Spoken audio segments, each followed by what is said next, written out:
በመጨረሻም እንግዲህ የተሰማ ያለው የተላፈት ቪዲዮ ጀነገን የተሰኘው ፊልም ሊራዘም ይችላል የሚለው ወሬ በጣም በኃይለኛው በዝቷል። በእርግጥ ምክንያቱ በጣም አሳማኝ ስለሆነና ትክክለኛ ስለሚመስል ሊራዘም ይችላል የሚለው ፖሲቢሊቲ በጣም በዛ ያለ ነው። ዋና ምክንያት እንግዲህ የተለያየ ዩቲዩብ ቻናሎችም ሆነ የዜና አውታሮች የተናገሩ እንዳሉት ከሆነ ከፊልሙ ጋር በተያያዘ ነውና ፊልሙ ላይ ያው እንደሚታወቀው የተላፈት የመጨረሻ ፊልሙ ብቻ ሳይሆን ከዚህ በኋላ ወደ ፖለቲካ ስለሚገባ ፊልሙ ላይ የሆነ የፖለቲካ ሲኖች ይኖራሉ በሚለው ሴንሰር ቦርዶች መጀመሪያ ላይ ወይም ዲሴምበር አካባቢ ላይ ነበር የላኩላቸው። እስከ ዲሴምበር መጨረሻ ድረስ እንግዲህ ሴንሰር ቦርድ ሰርተፍኬቱን መስጠት ነበረበት፣ ግን ሰርተፍኬቱን አልሰጣቸውም። እንዲሁም ደግሞ ካየው በኋላ ወይም ካዩት በኋላ ማስተካከል ያለባቸው ነገር እንዲያስተካክሉ ነግሯቸው አስተካክለው መልሰው ልከው ነበረ። ከመልሰው ከላኩ በኋላ በድጋሚ ለሁለተኛ ጊዜ የሚገመገመው ኮሚቴ ሊያዩ አልቻለም ነበረ። በመጨረሻም እነሱ እንዲያዩት አስተላልፈናል፣ ስለዚህ ጊዜ ጠብቁ አላቸው። በዛ መሃል ደግሞ ፊልሙ የሚለቀቅበት ቀን እየደረሰ ሄደ። ኦልሬዲ 6-7 እያለ ቀኑ እየደረሰ ነበር። ከሚለቀቅበት ቀን ጋር በጣም እየተቀራረበ ሄደ። ቀድሞ ሰርተፍኬት መያዙ ግዴታ ነውና በዚህ ላይ ቅሬታ ካላችሁ እንግዲህ መክሰስ ትችላላችሁ ስላሏቸው በመጨረሻ በቀን 5 አካባቢ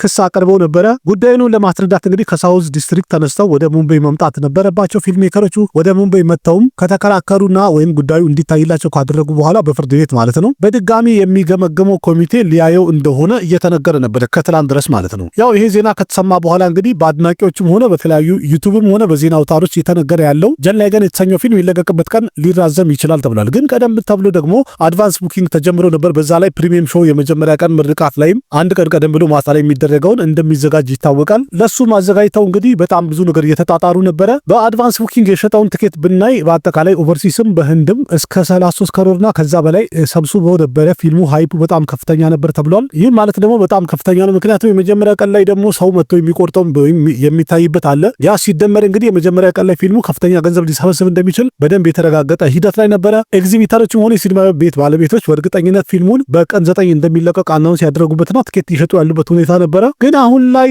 ያው ሴንሰር ቦርድ ደግሞ ሰርተፍኬት ካልሰጠ ማንኛውም ፊልም ሊታይ አይችልም ወይም ህጋዊ ነው አይባልም እና ሴንሰር ቦርዶች በፈጠሩት ትልቅ ረብሻና ግርግር እንዲሁም ፊልሙ ይታያል አይታይ የሚለው ያው የፖለቲካ ጣልቃ ገብነት ነው። ፊልሙ ላይ በትክክለኛ የፖለቲካ ሲኖች አሉ። በተለይ መጨረሻ ላይ ትሬለሩ ላይ እንዳየነው ከፖለቲካ ጋር የተያዘ ነገር እንዳለው በደንብ ያረጋገጠ ነበረ። በዛ ላይ ደግሞ ቪጄ ከዚህ በኋላ ወደ ፖለቲካ ስለሚገባ ያለውን ፓርቲ ወይም የነበረውን ፓርቲ የሚሳደብበት ወይም ደግሞ የሚያንቋሽበት ነገር ሊኖር ይችላል። ያ ነገር እንዲታረም ያደረጉም ይመስለኛል። እንደዛም ሆኖ ግን ትሬለሩ ለእይታ ለመብቃት በጣም የረፈደበት ምክንያት ይሄ እንደሆነ በደንብ ቅልብጭ አድርጎ ያሳየ ክስተት ሆኗል። ይህ ዜና ከተሰማ በኋላ እንግዲህ በጣም እያራገቡትና በደንብ እያሰሙት ያሉት የፕረባስ አድናቂዎች እንደሆኑ እየተነገረ ነው ያለው። ምክንያቱም በጣም የፈሩትና ክላሽ ሲያደርግ የፊልሙ ገቢ ላይ ትልቅ ለውጥ ይፈጥርብናል ብለው ፈርተውት የነበረው የተላፈት ቪዲዮ የመጨረሻ ፊልሙ ጀነገን የተሰኘው ፊልም ይራዘማል ብለው ከ100% እርግጠኛ ሆነው እየተናገሩ ነው ያሉት። ግን ፊልም ሜከሮችም ሆነ የሲኒማ ቤት ባለቤቶች ወይም ደግሞ ኤግዚቢተሮች እንደተናገሩት ከሆነ ፊልሙ ለእይታ ይበቃል ብለዋል። በእርግጥ ሙምባይ ውስጥ ያሉ የተለያዩ ትልልቅ ሲኒማ ቤቶች እስካሁን ድረስ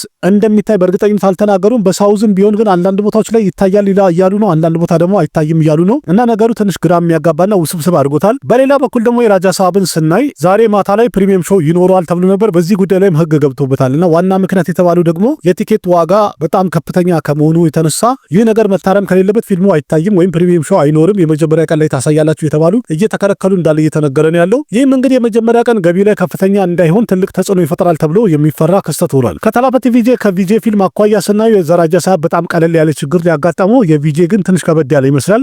ምናልባትም ሊራዘም ይችላል ተብሎ ይገመታል። ከዛ በተጨማሪ ደግሞ ሺቫ ካርትኬን የሚሰራበት ፓራሸክቲ የሚል ፊልም በቀጣይ እንደሚወጣ ያው ቀድሜ ነግሬያችኋለሁ። እሱም ከፖለቲካ ጋር የተያዘና ቀደም ያለ ታሪክን የሚያነሳ ፊልም ስለሆነ የሱም ሰርተፍኬቱን እንደማይሰጥ እየተነገረ ነበረ።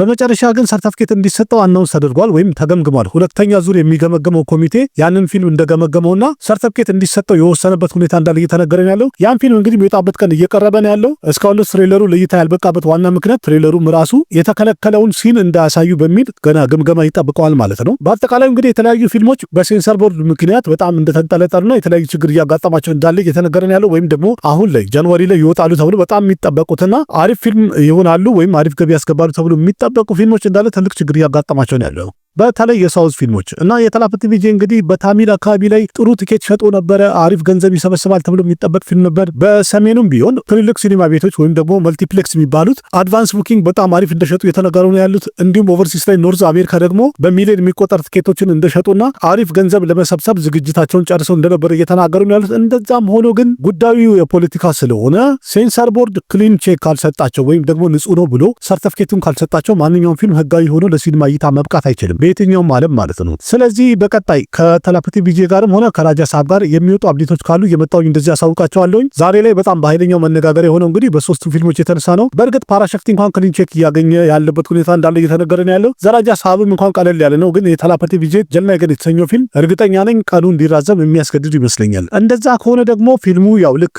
ቀደም ብሎ አከንዳ የተሰኘው ፊልም በዚህ ቀን ይለቀቃል ተብሎ ጣጣውን ከጨረሰ በኋላ በመጨረሻ ሰዓት ላይ ቀኑ ይራዘማል ሲባል ፊልሙ ተቀባይነቱ የወረደውና ዱቄት የበላውን ያህል ይህም የተላፐቲ ቪጄ ቀጣይ ፊልሙ ጀልና ገን የተሰኘው ፊልም እንደዛ እንዲሆን የፈለጉና ፊልሙን ለመጣል የታሰበ ትልቅ እቅድ ያለ ይመስለኛል። ከዛ በተጨማሪ በፊልሙ ላይ ያለውን የፖለቲካል አይዲዮሎጂውን በደንብ ያራምድበታል የተባለውን ሲን በጣም የፈሩትና ወደኋላ ለማድረግ የጣሩ ይመስላል። በጣም ብዙ ነገር እየተወራ ያለው በፖለቲካ አንግልም ታይቶ እንደ ፊልምም ታይቶ እንዲሁም ከዝናም አኳያ በጣም ብዙ ነገሮች እየተወሩ ያሉት በጣም ብዙ የፈሩት ነገር እንዳለ እየተነገረ ነው ያለው። ምናልባትም እንግዲህ በቀጣይ በትክክልም በጣም ብዙ ተቀባይ ስላለውና ብዙ አድናቂ ስላለው ተላፐቲ ቪጄ ምርጫው ላይ ትልቅ ተጽዕኖ ይፈጥርብናል ብለው ስለፈሩ በፊልሙ ብሎክ እያደረጉት ነው የሚለው ወሬ በጣም በኃይለኛው እየበዛ ነው ያለው። በአጠቃላይ በቀጣይ ምን ይፈጠራል ምን ይሆናል የሚለውን የሚወራው ነገር ልክ እንደዚህ የመጣውኝ አቀርብላችኋለሁ። በእርግጥ ዛሬ ላይ እንግዲህ ፕሪሚየሙ ካልታየ ነገ ላይ ፊልሙ ሊታይ አይችልም ማለት ነው። ይሄን ያረጋግጥልናል። ምናልባት እንግዲህ ቀኑ ይራዘም ይሆናል። የሚራዘም ከሆነ ደግሞ በቀጣይ በዚህ ቀን ይወጣል ብለው አናውንስ ባደረጉ ሰዓት ላይ የሚራዘም ከሆነ ማለት ነው ይዤላችሁ ቀርባለሁ። እስካሁን ድረስ እንግዲህ ያለውን በጠይቃችሁት መሰረት ወይም የሚወራው ምንድነው ካላችሁ በራጃ ሳብም በተላፐቲ ቪጄ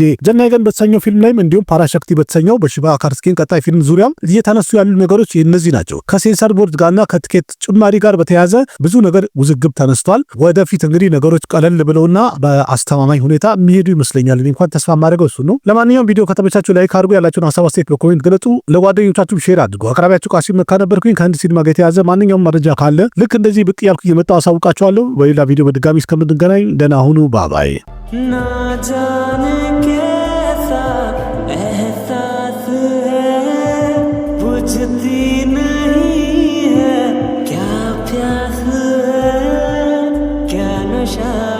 प्यार का मुझ पे सनम छाने लगा, कोई न जाने क्यों चैन होता है, क्या करूँ हाय कुछ कुछ होता है, क्या करूँ हाय कुछ कुछ होता है।